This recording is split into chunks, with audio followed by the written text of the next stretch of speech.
I'm honestly surprised the ECU even turned on. Oh my god, let's go, baby. Man, I had myself all sorts of turned around on this wiring. What is that noise? This is my 1985 Porsche 944 that I'm finishing off swapping a VW 5-cylinder into this week. So that way I can get it tuned this weekend, and on that note, let's jump right into it. Alright, it's Friday, pretty much our last day here, so we have a lot to do. I called up the tuner, and I was like, you know, talking about some things, talking about grounds, talking about this, talking about that, and then I was just talking to him about the plan for this weekend because we were supposed to do testing tomorrow, Saturday, and we were basically like, okay, it's not going to line up, let's do Sunday, so I have an extra day to futz around with some stuff, which is thank God, because I need that extra time to get this thing really figured out. Plus, hopefully then on Sunday we can do a drive around and tune as well. Hopefully this goes well. Now that we got the wiring at that connector fixed up, we have to fix the rest of the, or basically clean up the rest of the engine bay wiring here. Okay, now hold on. I know what you're thinking. Really? Wiring? Well, this is all set up for what happens later on in the story, so keep watching. That includes these two. I got a ground and I have my power cable going to that button panel, the switch panel. And then also we have to install this for that switch panel as well, this 80 amp breaker. So we'll put that right over there, so then we have circuit protection all around for that.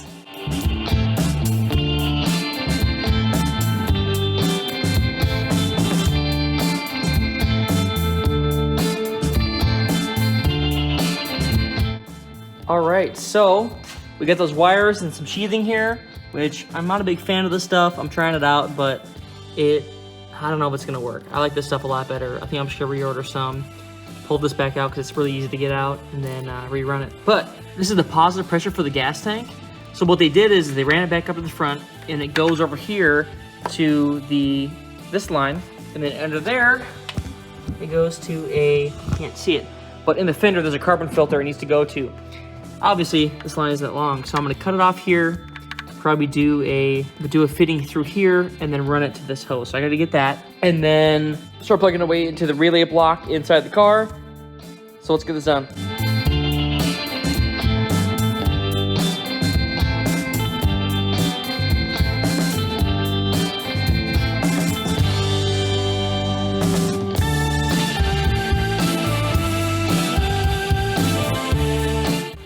This on there, so I heat gunned this PTFE tube, slip this coupler on, and then I have this hose going out, and that'll go down to the tank, and I'll adapt to that red hose with another connector, but I wanted to do it in the fender so you couldn't see it out here. Now we need to go into the cockpit, start wiring that up.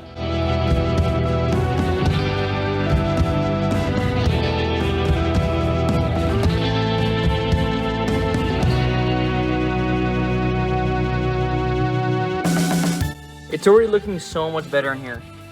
Got that wire, that main harness coiled up right there, and then I've got all of my stuff from inside the engine bay, at least power and ground and whatever wires right here, and that starter wire. I still have to figure out, I know what I'm gonna do. I have a case for this. I'm just gonna mount it up behind there, but I have to get the case for it. For now, it'll just hang there. And then after that, everything attached to this guy, put my wires in here, and then really I'm ready to power it back up and then test it again. So this is definitely one of my favorite things are these slip-on like alligator clips for these connectors here. They just slip right onto the ends, and I can do whatever I want with the alligator clip. It's perfect, I love it. Just a little thing I thought I'd point out. All right, so she's kind of hooked up, hanging there right now, but I've got the buttons in place, and then everything there is all hooked up that's supposed to be. So now we're gonna smoke test it. And what I mean by that is if it lets out the smoke, we're screwed. I'm gonna go turn it on, and you guys let me know if the smoke comes out, okay? Well, let's see.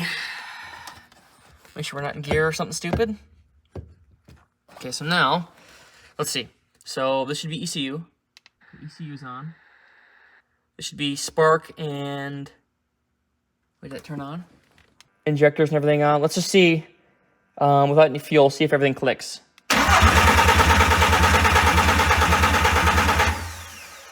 I couldn't tell. So what I'm gonna do is I'm gonna go, let's see, test modes. You know what? I don't have my FR gauge set up. Shoot, dang it. So now that that's done, it's back to being a wiring disaster under here. I have it hooked up right there, and then if I hit this, it turns on. So that's the setup for now, but let's get this thing started.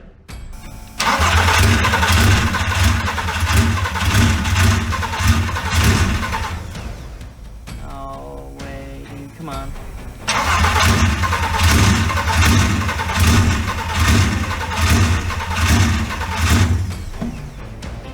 You gotta be kidding me. What? Why are you not working? Hold on. Let me check my gauges real quick. Oh, the map's not working. 0.4 kPa. Okay, so that's not plugged in or something. It was at this moment that I realized that maybe this is not going to happen, Okay. and I started to become very concerned.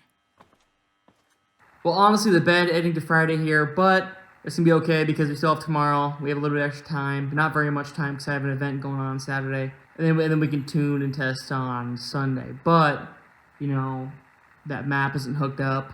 I don't know what's going on with that. I might have to pull the intake off, and we still have that crank fire issue. So I don't know what that's about, but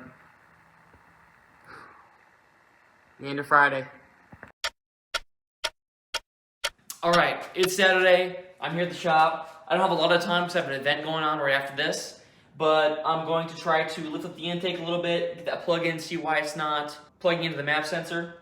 And then I got a replacement cam sensor because it's giving me the same symptoms as the last time the cam sensor went out. And I went for the cheaper one the first time, and now I went for the more expensive one from O'Reilly's, which is the import direct, which is OE replacement parts. People are saying even the cheap ones have problems in other ECUs, so I'm gonna go for a pretty much stock replacement and go from there. But let's get this done. Okay, I'll be right there.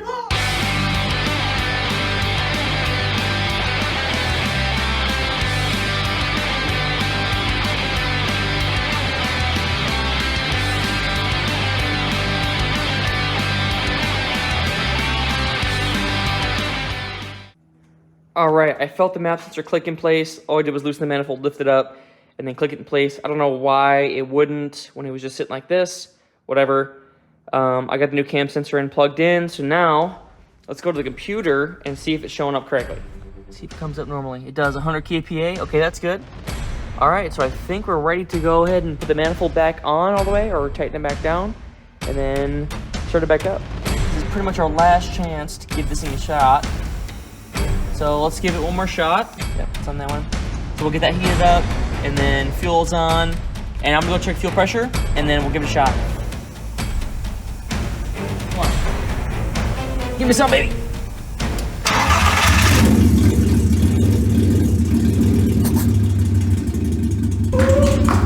Let's go! Yes! No missing, look! It says no missing. Well, it says 7, but it's not doing it. It's not adding more. Okay. Yes! Let's go! Oh my god! This was a huge win and exactly what needed to happen to keep me going. It sounds so bad. Why does it sound like that, though?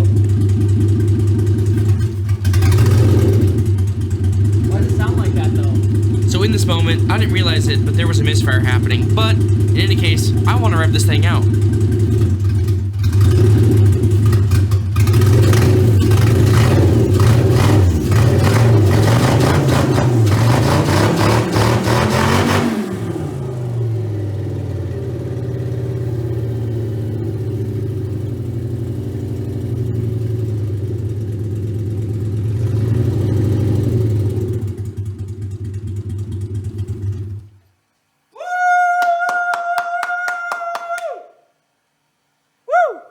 Let's go, baby! Alright, we're back! I knew it was a fucking cam sensor! Let's go! Woo! Woo! Oh my god, let's go, baby! Holy moly! Oh my gosh! Let's go, baby! Woo! I shouldn't have cold read it like that, but fuck, dude, that was sick! I think we're ready for tomorrow.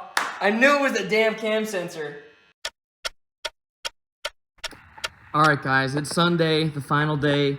Talked to the tuner and he's gonna log in here pretty soon, so I got a couple things to wrap up here. It needs an air filter on the front, so I gotta get an adapter. I already have an air filter, I just need to get the adapter for it. I'd like to put the shifter together while we're kind of sitting here and letting this thing idle so it can get at the temperature, and then we can see if, if it overheats. I haven't even done that yet. We've got a lot of testing today because we got to see if it overheats, if parts leak. We got a lot of stuff untested, and I'm a little bit worried about it, but it'll be fine. We'll make it through. Either way, he's going to throw his tune on there, and then we'll have that, so then if we do some more testing, we can kind of drive it around maybe a little bit, and we'll see how it goes. But let's get that air filter on there and keep going. All right, so I got some more things buttoned up. I have the air filter on there. Got the dipstick in, check the level, it's good. I have my multimeter over here because I'm going to start it up. Hopefully it starts. And then we're going to check the battery voltage to make sure the alternator's charging. And then after that, really, it's get it up to temperature and test. But in terms of the interior, while that's doing that, I'm going to put the shifter back together. Sort of clean up some of this. I'm kind of out of time. There's a truck going by. I'm pretty much out of time for cleaning this up and really making it look nice. But maybe we'll get just good enough to go out for a drive. So let's do it.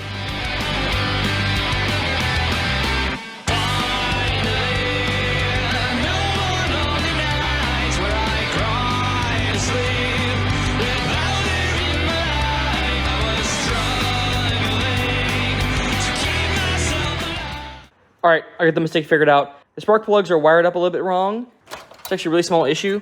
I have it wired up right now 15432. It needs to be 12453.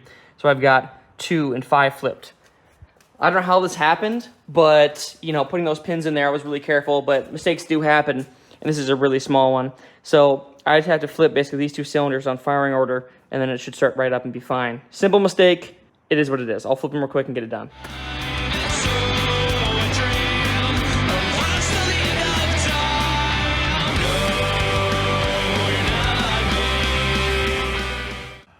Man, I had myself all sorts turned around on this wiring. I thought I had to have it wired at the block, A, B, C, D, E. Not the case. I forgot you have to have it wired in the order of the firing order, so it has to go A, B, C, D, E. So I got this figured out. Let's go and start it up and try it right now. Earlier, I had mentioned that I was going to use a multimeter to test the voltage coming out of the alternator, and it turns out it wasn't producing anything, which is part of the issues of this section and that linger later on. Well, it's running, but it's surging and it's losing RPM sync. I don't know why. It's not every single time. It's occasionally it's losing sync. All right. You see, it sounded way better right now. I made some adjustments to the fuel map to stop it hunting. I think it was losing sync because of some of the pots on the board, and then because it was hunting so hard that it couldn't get a sync, and it kept doing way too much fuel, and then not enough fuel, and it kept doing this. Because right now, I mean, it sounds really good.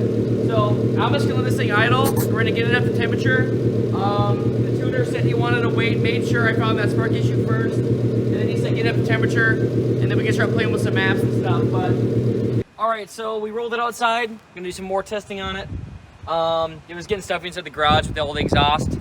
Plus, if it burps coolant, I don't want it to do inside the garage. I'm gonna do it outside. It's just water in there right now, but still, all that crap getting over the garage floor. It's been windy, so I see you guys are shaking. I'm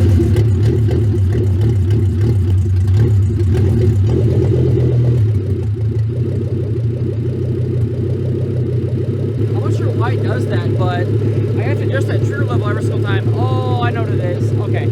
Alternator's not charging the battery, so that voltage changes every single time where the cam trigger level is supposed to be at. So that's why it keeps doing this. Oh my god, I just figured that out. Yeah, well anyways, I'm really tempted to see if this thing's gonna go in gear and roll forward a little bit. So I'm gonna give it a shot. I'm gonna just move it a little bit. I just really want to see if it's gonna move under its own power. Because then this will be the first time this engine is moving under its own power. So I'm just gonna put it in gear and see if it goes.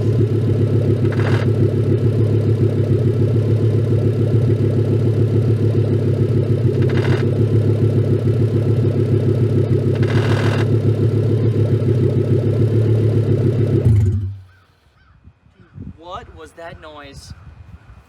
What? No way. It's running so good too. Oh my god.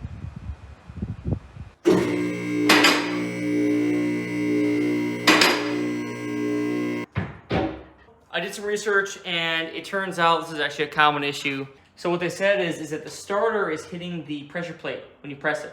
We're gonna pull that starter off and then see if it's hitting or see what's up there. So let's do that next. Oh my God, what the hell did I attach these with? Holy fuck. Oh my God, I'm gonna go get a socket. Yeah, perfect, there we go. Danger to manifold.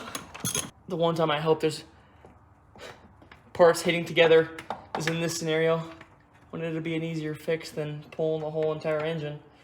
Check it out. Oh yeah, you can't tell me it's not hitting right there. Woo-hoo-hoo. On the actual wheel itself, I don't really see any damage. No, there's not. Well, we know what it's doing. So what I'll do is I'll just put these washers in between the housing and the starter and kick it out that much, and then we'll see if it hits again, and then we can space it out too. Just the way we're gonna have to do it. It's one of the easier ways to do it, for sure. Okay, come on. Mustard! It'll buff. Hear my shoulder pop? I'm getting old. Shit. Let's go ahead and fire it back up and see if that made a difference. I really hope so.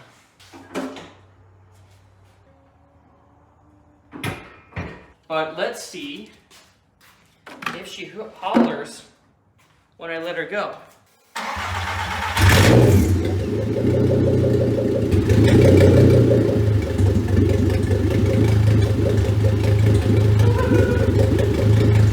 Hell yeah, boys!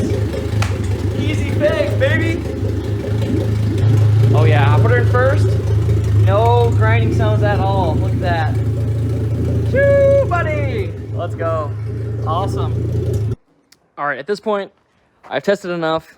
The alternator won't charge. I don't know why. I'm over it. I'm gonna go drive my car. So I'm gonna go drive it, damn it. I'll get my good luck charm.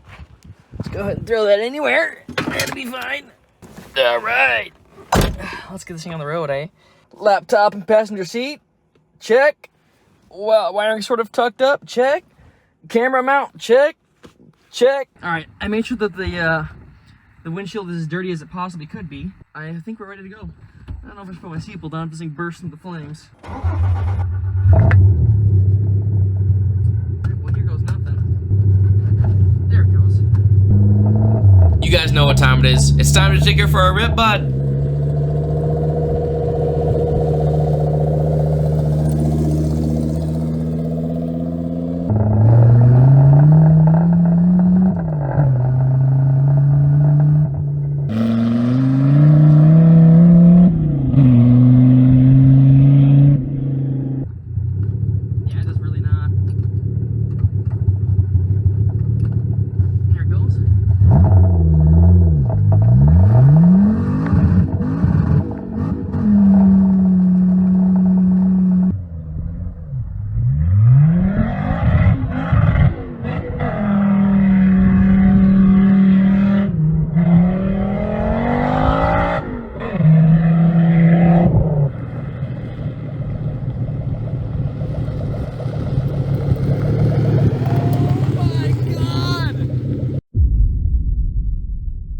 It's been a couple weeks, and I owe you guys a bit of an explanation.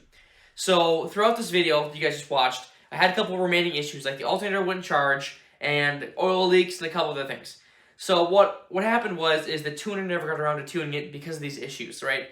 He needs to have a stable voltage from the alternator to be able to tune the car. So, it never happened. But, throughout these last couple weeks, after that video, I've been refining the car, tuning it up, and now I've been making the car drive a lot better and solve all these issues. They're really boring, really monotonous issues, so I've been fixing them off camera. Here are some clips of it driving around after the fact, and obviously now we're already in early November, so don't mind the snow on the ground, but here's some clips from it driving around while I'm tuning it and testing it.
say that he did come around about a week ago and actually helped me tune in person.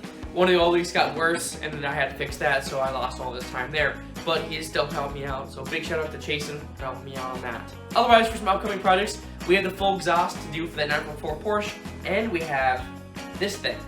This isn't a thing at all. This is my dad's 1968 Volkswagen Bug that he's had since his 20s, and we're gonna get it backed up to what it's supposed to be. So keep an eye out for both of those videos where we do the exhaust in the 944, and we start working on this thing and get this thing up and going this winter. So keep an eye out. So, all things considered, we did not meet the deadline of the project, but I still consider it a win because I got to drive the car before the snow flew, and I made substantial progress on the project. And once again, thanks for watching. Leave a like and subscribe. Catch you in the next one.